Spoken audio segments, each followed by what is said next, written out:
take all of you sort of through this crazy trajectory of his killings today. We had ended up in the last episode sort of talking about how he was led into this. Other than his very last victim, he murdered his sort of age profile was women between the ages of 18 and 25. If you think about women between the ages of 18 and 25, oftentimes they're going out to places, they're in clubs, they're at the beach, they're in areas where there are a lot of them. That's in kind one of place. easy picking. It's a very easy picking, yeah. What they believe, what the authorities believe, and the people who have researched this believe, that his first murders actually took place on July 14th, 1974. Again, like we were talking about in the first episode, he's such an unassuming person by the way he looks, by the way he presents. Right. And I don't think I mentioned this in the last episode because we weren't quite here yet, but he would present as this injured person. So he would oftentimes wear a sling on his arm or limp, and he would go up to a potential victim and say, "Hey, can you help me with something? I need a little bit of help opening my car door or whatnot." These women would be, "Oh my gosh, yeah, no problem. I'll help you." And the next thing you know, he's shoved them in the car and they're gone. Pretty typical, right? Mm-hmm. Yeah. I think this first set of murders that we're going to talk about, what I think is so remarkable, and I don't know, and maybe you can also comment on this, Shannon, I don't know if this is his grandiosity or he is just really that dumb. He would do things in the middle of the day where he could be identified. So his first murders actually happened in the middle of the day in front of hundreds of people. Not the murder per se, but the abduction. So which one are we talking about? So we're going to start with, I think it's Lake Sammamish. Excuse me if any of you are from Washington. I could be butchering that. But it's a state park in Washington. Mm-hmm. There were 40,000 people at the lake that day. Middle of the day. So what was really unique about these first murders is that he could be, there were witnesses to being able to identify what he looked like. Many people, when they were interviewed after, saw the victims leaving with a man who had his arm in a sling and had approached her and asked for help. So it'd be no different if, let's say, Shannon, you and I were at the beach and we're sitting on a towel and we remember a guy coming over to someone sitting next to us and goes, "Hey, can you help me with this?" Right. You're going to sort of remember what that person looked like. So it's sort of an odd thing to see at a beach, first of all. Right. Janice Ott was believed to be his first victim. He had approached her, asked for help. Witnesses said she was never seen again. Mm-hmm. But here's where he's so cocky. He comes back hours later and approaches another woman by the name of Denise Nasland. So she was the second victim in the same day, also never seen again. And so before his execution, he admitted to murdering both of them that day. So we don't know, like, I don't know if he went into it, but we don't know sort of what happened. Like he just took one place and tied her up or something and then came back and got another, or killed her and then needed more. I don't think they really know because they found their bodies later decomposed. And I'll get into this later, but he was really obsessed with the possession of his victims. Mm-hmm. So oftentimes he would kill them in the car and he would have the body. He would then place it somewhere. And he was also known to go back days, weeks later, put makeup on the victim. I mean, he was just I think he was a necrophiliac. So he would have sex with them after they were dead. So he was just really obsessed with the possession of them. So God only knows what he did to them and where he put them at that time. But it was like a collection for him. Right. As we often see, the serial killers will have a trophy, right? What you're saying is his trophies were the bodies. Absolutely. Until they were decomposed and he would do something different with them, I assume. But yeah, absolutely. 100%. So, and then it just, the eeriness of him doing this in the middle of the day and is really creepy. Yeah. So he does these things in broad daylight. He gets away with it. The only thing they did know, some of the witnesses knew, is his name was Ted. And they knew that he drove a Volkswagen Bug. So they knew him kind of. Because I believe he introduced himself to these women, and then he kept his car in broad daylight. This was the first time law enforcement actually had a forensic sketch. Because remember, I think I had spoken in the last episode that there were already women who were missing, and there was some suspicion around whatever was going on. So this is the first time they're like, okay, we may actually have a suspect or a face, but this was the first case where they actually just had like real substantial evidence. So anyway, the sketch is made. They've interviewed a bunch of people, and then his sketch would remain with the King County Police Department all the way until his execution in 1989. Wow. So yeah, it was pretty remarkable. So the first real lead to his case was a college professor, and we were talking about the college professors last episode too, who called the police and stated that there was a quote unquote weird student named Ted in his class who drove a Volkswagen. So Ted didn't do a very good job at hiding himself at all. Oh, I don't think he was trying to. I think exactly. Being him. Yeah. He was being him. He was above the law. And in some ways, I think it was like a big fuck you. We talked about this woman, Elizabeth, he was dating in the last episode briefly, and they were together for a while. She was dating Ted at the time of these murders, and she was actually approached with the composite sketch. And she reported that the sketch looked just like him. Okay. She confirmed that he drove a Volkswagen, and she did not want to believe, obviously, that this could be her Ted. So now the police are like, this has to be him. So again, remember when he got to college, he was very different than he was in high school. He was considered so outwardly normal. He was still not a top suspect. He was a suspect, but they still weren't really... Well, they didn't have anything really to do, or, you know, like all they had was Ted and some random guy they had no evidence to, or That's no right. bodies, right? So that's right. So none of the bodies were recovered until later on in the year. This is where the bodies of the two women, their remains were found. It was actually a couple months, I think, after he had murdered them. It was unconfirmed that it was their bodies, but they believe it was their bodies, and they had been strategically placed. And to this day, they don't know the identification of these victims, but they assume it was these two women, because this was before DNA and all that stuff. Were they found in the lake, or is that where their bodies were? I don't think they were found in the lake. I think they were found in like the woods or something, because in Washington, you know, there's so many trees. I think he took them away and dumped them somewhere further away from the beach and then came back. In the mountain. Mm-hmm. Yeah, because he strategically placed them, and they described the bodies as being very disturbed and, you know, annihilated. And that was the beginning of that. So he would also fuck with the police, and he would contaminate the crime scene to drive law enforcement crazy. So he would continue, like I was saying earlier, this fantasy after death. But he also knew that he couldn't control himself. So he would have to move on before he gave himself up. Like, he would play with the body for so long, and then he'd be like, I know if I don't go kill someone else, I'm really going to sell myself out. He'd keep the remains. He'd go back to the crime scene. He'd put makeup on the victims. He would have sex with the dead bodies. And I think you and I both know that a lot of this was about power and control and possession. And like you were saying earlier, just the collection. And compulsion, right? And compulsion. Somebody with this mental issue isn't always mindfully going through things rationally. There's a compulsion here that he's executing. Yeah. And it sounds like he was somewhat aware of that, and that if he didn't check himself, he would be caught. He played right on the line. You know, he knew he fucked with them enough, and I think he was turned on by that. But he also knew when he had to stop. So it was like playing with fire. Yeah, he did. He wanted to keep doing it, and so he needed to protect himself, and he was very bright. So yeah. Absolutely. So following this whole Washington thing, women began missing in Utah. Mm-hmm. So one was actually the daughter of a deputy. Going back to what I was saying at the beaches, he would oftentimes use the sympathy mode by putting his arm in a sling, or sometimes he would even wear a police officer's badge to lure them into his car. Two of his victims were strangled with nylon stockings. He kept a lot of stuff in his car. He had nylon stockings. He had all these different gadgets in his car, and I'll talk about that when he first gets pulled over. But he would keep that stuff in the backseat of his car.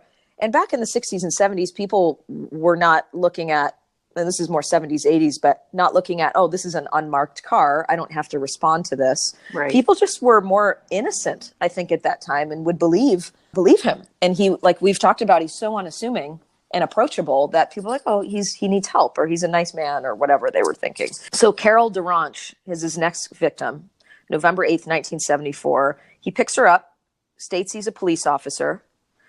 He goes down the street, stops the car, and starts assaulting her. the thing with Carol Durant is she was actually able to get away. And she ran and she was picked up by an older couple in their car, takes her to the police station and starts to describe him to the police. Bundy's pissed off now because she got away, right? Yep. So he then drives to a local high school where they're having a play, and he murders a 17-year-old student that night. Mm-hmm. So again, it just sort of displays this, I'm not going home without getting what I want. And this little bitch got away, so I'm going to go kill somebody else. Right. And it speaks to the compulsion. Like it's like he has to execute the plan. Exactly. Or he feels like he fails. Yeah. So by 1975, 19 women are missing. There's over 1,000 potential suspects at this time. On August 16th, 1975, in Utah, Granger, Utah, a highway patrol officer pulls over the Volkswagen Bug, and Ted identifies himself. He's like, yeah, I'm Ted Bundy. Right? Just again, like he's a cocky fuck. They find in his vehicle electrical cords, ski masks, ice picks, rope, all this stuff. Right. His murder kit. The investigators realize that he now resembles the man who Carol Durant had identified, as well as the profile in other disappearances of women at that time. All of the murders show blunt trauma, assault, mutilation. So he's leaving a lot of evidence behind. So again, is this arrogance? Is this compulsivity? I don't know. What do you think, Shannon? I mean, I don't know, because I don't know what the crime scenes look like. Sometimes people leave things behind because they're making their mark, right? They leave specific things behind. They leave messages behind because they ultimately know it's all leading to them being caught and then being able to take credit for the killings, right? It's always leading to that. They know eventually they'll get caught and be able to tell their story and be famous. Like a notoriety in a way. Right. And so if you don't, you're leading clues to yourself, basically. And I don't know if that's what he was doing, but maybe. And then also just, I don't know if there was a certain amount of passion in his killings. So he was a little bit sloppy, or he was very fastidious. And it doesn't sound like he hid a lot. You know how sometimes serial killers, we don't know anything about them for years and years and years and years. Mm-hmm.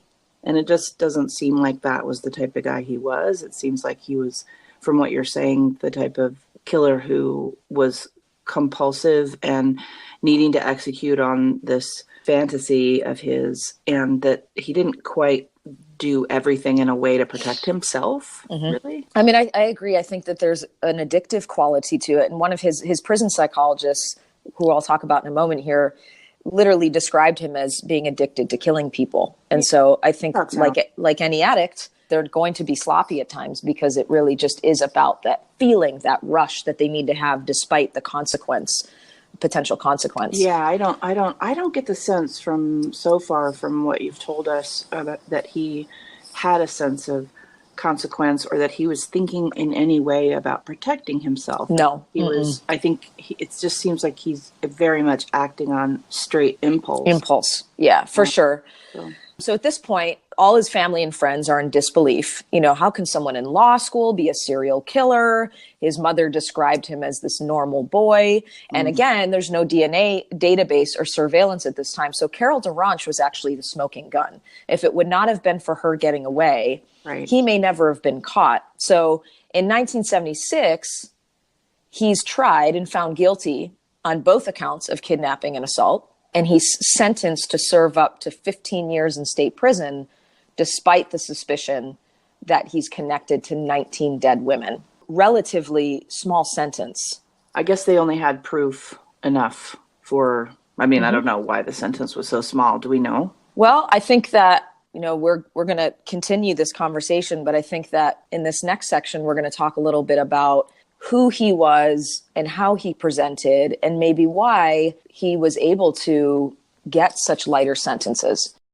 The part about his mother saying he was a normal boy, I'm sorry, that's amusing. He was not a normal boy, right? Far from it. It's so far from it. And so that makes me flash to all of the times when we're watching television and, you know, the families or neighbors say, oh, he seems so normal. I think now That's not true. They didn't even, we don't know each other. Like, how well do your neighbors know you, right? So it's always, I think it's just a con. It's Yes, nothing but normal. There was no normal going on here. So I that's just wanted right. to say that. I thought about what you said and I was like, normal boy, what the hell? I mean, talk about detached from reality, and Yeah. I think the mom had a lot of probably guilt too from Oh, for sure. knowing what she had put him through in his life. But and then there's that mother's love, right? Of like, that's not my child. Right. And she wasn't the healthiest, spitting image No, of health either. So I get it. yeah, It just struck me. right. He presented but anything but normal. Yeah, right. So we had just sort of ended on the fact that Carol Durant was the smoking gun in this case. He's tried, he's found guilty, he's sentenced to serve up to in Oh state boy. prison, which means it can be anything Yeah. between 0 and 15 Yeah. years, 1 and Parole 15 in years, 5 6 months. minutes. Yeah. Yeah. Even though, I don't know if this is a product of its time and sentencing was different, or if, and this is what I'm going to get into now, he was so flipping charming and Mm. so good at presenting normal that I think that even the judge had a hard time believing in his guilt, at least at this point. At the end, we're talking about something else. But so the prison psychologist at the time, Dr. Al Carlisle, he worked with him, and his purpose in working with him was to determine whether or not there was a violent streak, which I think is really comical because Yeah. I think it's pretty obvious. But he would charm the hell out of his psychologist. But thankfully, the psychologist was, a prison psychologist, so he knew better. But he would say things like, "Al, do you really think I killed those women?" And so the psychologist would absolutely believed that he was capable Yeah. and addicted to killing people. I think this Carlisle was one of the only people that Ted could not pull the wool over. So as this is happening now, more evidence is coming up. As he's in prison, there's more evidence coming up due to a gas receipt and one strand of hair. Mm-hmm. So now they look at this, and while he's in prison, he's found guilty of the murder of Karen Candle, whose dead body was found outside a ski resort in 1975. So now they're starting to connect him to some of these cold cases. I see. So he's now transferred from Utah to Aspen, Colorado in 1977. They transfer him. Mm-hmm. Very charming guy, very unassuming. I can't say that enough. He doesn't present at all like a quote unquote prisoner, whatever that means.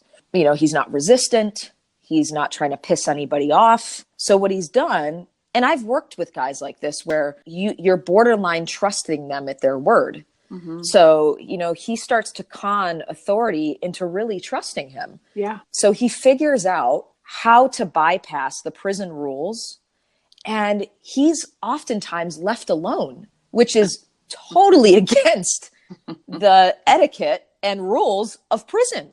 Yeah, I mean, we have to remember, what is it, 1976 or something? 77. Mm-hmm. 77. And I guess just consider that culturally we don't have the media that we had then. There's no cell phones. Television is a handful of channels. So we're not constantly learning about how, every serial killer and every criminal case like we do now. There isn't even procedural television, it's very, very light procedural television, there's no Law and Order, there's no, and we're not seeing documentary after documentary on serial killers. So they're not learning that this particular profile is almost always charming and well-groomed and good looking and all of that. They don't know any of that yet, I assume. I agree. Yeah. I think that they were like, this is either a mistake that this guy got, or he's learned his lesson and he's really trying to be compliant. So he's left alone a lot. So during a recess in court, he takes off and goes into the law library. Imagine he's not cuffed. He's not followed. He doesn't have an escort. He goes into the law library. He jumps out a second-story window and he escapes with nothing but an injured ankle. What kind of rinky-dink place is this? That's what I'm saying. Like, how does this happen? Yeah. So he makes it out to a hunting cabin. He steals a car. So he makes it out to a hunting cabin, but his ankle causes him to drive erratically. after 6 days, he's pulled over for driving erratically and he's arrested. From what they know, there's no recorded kills within those 6 days. I think at this point he's like, shit, I gotta go. I don't think he was looking at doing anything other than getting away. You know, he was just in pure survival mode, outwardly normal person with an underlying disregard for any form of life, but just out. He's like, I gotta go. So they arrest him. This is just, I mean, like, how long was he out? He was just out for a few days, or he was out for 6 days. Okay. You think they'd learn their lesson. So they place him in a cell where he supposedly cannot escape because he's labeled as a flight risk. But there's a light fixture in the ceiling that needs fixing. Nobody could really fit in that light fixture, right? So what does he do? He begins to lose weight. So one evening, other prisoners hear him walking over their cells. So he's going back and forth, finding the way out. The prison guards knew this, but didn't fix it. So he eventually escapes again just after Christmas in 1977. And he goes to a jail employee apartment and changes into civilian clothing and takes off to Florida. You know, it just strikes me that I don't think it's necessarily incompetence on the part of the jailers or the guards. It strikes me that they had this sense of narcissism as well, like that couldn't happen. Absolutely. That it wouldn't Absolutely. happen. You know, that there's just like a disbelief that anybody would just outdo them, smart and leave. I mean, I don't know. Yeah. I mean, the way it's being characterized, it seems like that. Any of the prisoners, if they thought for a minute, could have done that, but they're not. No, it's a really good point, you know, because the guards, and sort of side note, and I don't want to get into this, but if anyone wants to look up the Stanford Prison Experiment, it's a great thing to study how, you know, guards, once they're in that role, really believe they're limitless. And I think that that's a really good point, is I think, like you said, these guards really didn't believe that he could outsmart them. Yeah, because listening to the story, you could think, my God, my first thought was these incompetent people. And then I'm thinking, well, no, what I also know about people who are imprisoned is, and sometimes it's a fantasy that there's a prison, right? Like a dog won't jump over a fence because that's right. The fence is the end of the yard. Even that's if right. They could. They just figured, well, it's the jail. Why would he leave? Yeah. Despite the fact that he had jumped out of a window, but that was court. Yeah, ridiculous. That was different, right? Yep. So he escapes again. He travels to Florida because nobody's looking for him, apparently. He settles into the University District in Tallahassee. And here's the thing. If this prison that he just escaped would have prevented this, then I believe everything would have stopped here. But now he's escaped. Now he knows he's far from being caught again, and his taste for murder comes back up. And what we are about to get into in this next section is probably the most gruesome and grisliest part of his murder spree, and it's sort of his grand finale.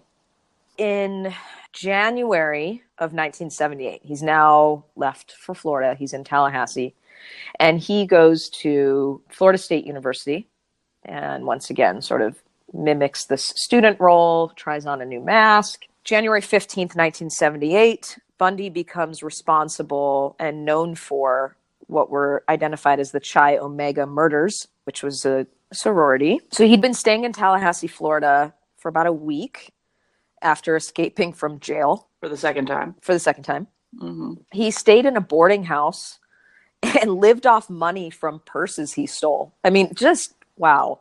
Very smart, very resourceful, right? Survivalist, right? Mm-hmm. Mm-hmm. So, you know, January, it's very cold, really early hours in the morning. On January 15th, he breaks into the Chi Omega sorority house through a back door that had a faulty locking system. Mm-hmm. So before, sort of to lead up to why he chose this, was he had gone out that evening to a new club. I think it was called like Sherrod's or something. That was a new club right near Chi Omega. It's unknown whether or not he actually encountered any of the women he murdered that night, but there were many sorority victims there. I mean, many sorority members there that night, sisters there that night. Potential victims. So witnesses sort of described him as off-putting. He was in the bar. He was scanning all of the girls, making weird eye contact, trying to get certain women to dance with him, kind of how we described him back in his teenage years. Very awkward and kind of creepy. I think he ran into one witness who he had asked what sorority she belonged to, and she was not Chi Omega, and I believe he quoted, "You're very lucky." He had said something like that. So this was definitely premeditated. Gotcha. So he goes inside. Now fast forwarding back to the house. So after the club, he goes inside through the back door. He beats and strangles 2 women to death, severely beats 2 other women who managed to survive. It's all in less than an hour. Wow. He does this. Okay. So I'm going to quickly go through the victims and the way he managed to kill them, because I think it again speaks to his revenge killings, his hate towards women, his sexual deviance. I mean, these were the murders that really painted how just fucking corrupt this man was. So, I mean, I'm just making this up, but that he knew it was his last hurrah, and possibly, yeah. He was also in a frenzy. It sounds like he was in a frenzy. But well, he had been locked up for a little while, so he had some time to make up, right? Or making up for lost time. So the first victim, 21 years old, Margaret Bowman. She was a history major at FSU. Just after midnight, she was saying goodnight to the other sisters in the house. She gets ready for bed. A few short hours later, he creeps into her room, beats her with a piece of firewood, and then uses a piece of nylon to strangle her to death. Like, how does no one hear that, right? How does no one hear that? And I would imagine it's because she's on the bed and it's hitting the mattress. When you look at the photos from the crime scene, they're all bludgeoned like in their bed. So that takes the impact, I would imagine. Okay. To a certain extent. I'm sure they heard disruptions and stuff, but screaming, I mean, okay. Right? So, and I don't even think she screamed. I think he probably came up from behind and knocked her out. Hit her in the head, yeah. That's right, because he doesn't want anybody conscious anyway. That's right. So this happens to Margaret. So then 20-year-old Lisa Levy, she'd been working all day, looking forward to going to bed early. She had gone to a club after work with her friends. It didn't specify whether or not this was the same club. She's tired. She comes home by about 10:30. She's sound asleep. Bundy enters her bedroom. She was beaten to death, but the brutality doesn't end there. So he then strangles her. This is really important, actually, to his trial. He strangles her and tries to bite one of her nipples off. Yeah. He bites so deeply into her buttocks, leaving teeth impressions. Yeah, that would be important. That would be important. So then he sexually assaults her using a hair mist bottle. She's left to die. So now we have the 2 that died, and now we have the survivors, which at this point I'm like, I don't know. Were they lucky to survive? I don't know. Yeah. So we have 20-year-old Kathy Kleiner. She had gotten home around midnight from a wedding she had attended with her fiance. She was also sleeping when Bundy came into her room. He beat her so bad, he broke her jaw in 3 separate places, smashing several teeth. Although she sustained these lifelong injuries to her mouth, she did survive, but obviously never went back to Florida State University. She left, but she had, I think, the rest of her life, lots of issues with her jaw, with her mouth. And then there was a 21-year-old Karen Chandler. She was with her family that day. She returns to the sorority house by midnight. He enters Chandler's room, beats her several times with a log, and then knocks out some of her teeth, but she survives the attack. And then he actually leaves the Chi Omega house at this point, right? Like, he hasn't done enough damage, but now he's on a rampage. That was a lot of information. And so 2 of the women survived that attack? Yeah, okay. So 2 were murdered, and then 2 were found, obviously, in critical condition. And he's still just in the Chi Omega house, right? And then he leaves. He leaves Chi Omega after these 4 women. And this happened over maybe the span of a couple of hours, right? Less than an hour. Oh my God. Less than an hour. I mean, he was in and out. So then he leaves Chi Omega. He continues. He's now just on a rampage. So he breaks into an apartment of a woman who's living on campus, 21-year-old dance student by the name of Cheryl Thomas. He breaks her jaw, damages several nerves, causing her hearing loss and balance issues. She lives, obviously could no longer become a professional dancer because of the balance and the hearing, but she did survive the attack. So it was like, it wasn't enough after those 4. He still had to do much more. And then he leaves. And he somehow manages to avoid the arrest after the Chi Omega house, despite his record of all these escapes, burglaries, and suspicions. Huh. Again, it's like, He's escaped prison. He's been all over the country. The profile of these murders matches his, but he still manages to just not be under the radar. I don't know how that's possible. I don't know either. It'd be interesting to know how he eluded all of this destruction, you know? I mean, I can only imagine that. I mean, here's a time where we don't have online media and news. Things are not spread as fast. I think if this were now, this guy would definitely be on the radar much quicker. Well, he would have been captured on 55 people's iPhone the first time they That's true. went on the beach with a broken arm. Someone would have had him on a video for sure. So then, sort of leading up to his last hurrah, he runs into, as he leaves, he steals a white van, and he runs into this 14-year-old girl by the name of Leslie Ann Parmenter. So she starts striking up a conversation with him outside of her school on February 8th, 1978. And so she later identifies him as Ted Bundy. Her older brother dries up and challenges the man, like, leave my sister alone, causing Bundy to flee. And he saved his sister's life. Again, remember, he's not satisfied when he doesn't get his kill. Right. He is now seeking out whatever he can find. Now he's completely even out of his age range and profile. So he's finally apprehended almost 3 weeks after the attacks at Chi Omega FSU, February 9th, 1978. Before he's apprehended, he kidnaps murders a 12-year-old girl by the name of Kimberly Leach. This was a really important case because she was 12, so outside of what he had been doing, so unexpected. Her body comes up. They pull him over, I think, like 5 days later, and he's finally arrested.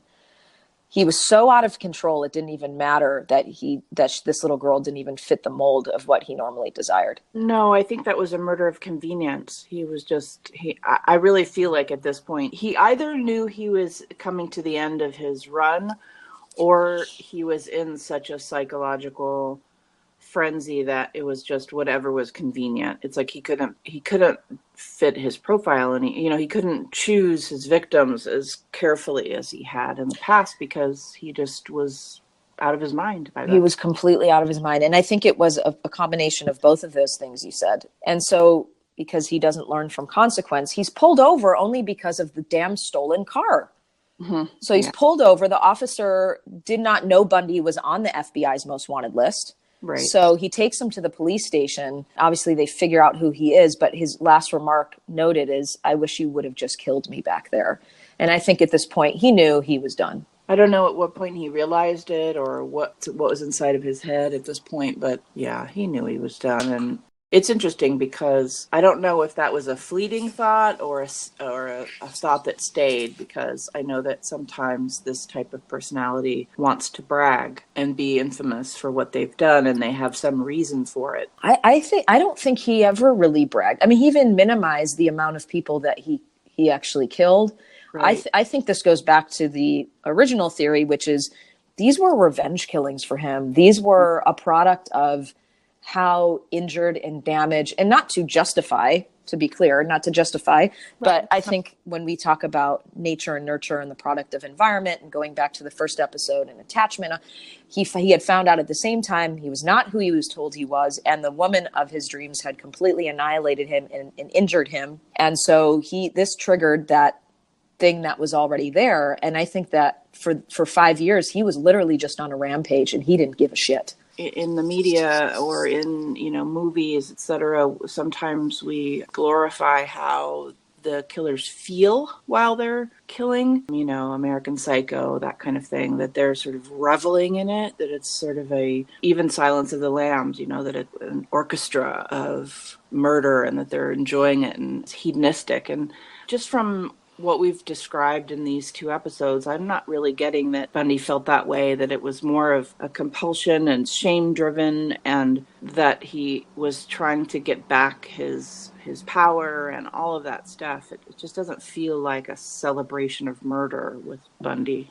I don't think so either. And that's where I think context is such an important part when we're looking at shootings or serial killers or murder or psychopathy. I think context is so important. And if we don't look at the etiology of something, it's really easy to just throw people into one little box, because and we're going to talk about other serial killers. We're going to psychologically profile other people. And everyone will be able to sort of see how different their lives were and how they're not at all the same experiences. And so without context, we can't really diagnose. We can't really just assume based on, these murders or whatever. We have to look at the whole picture.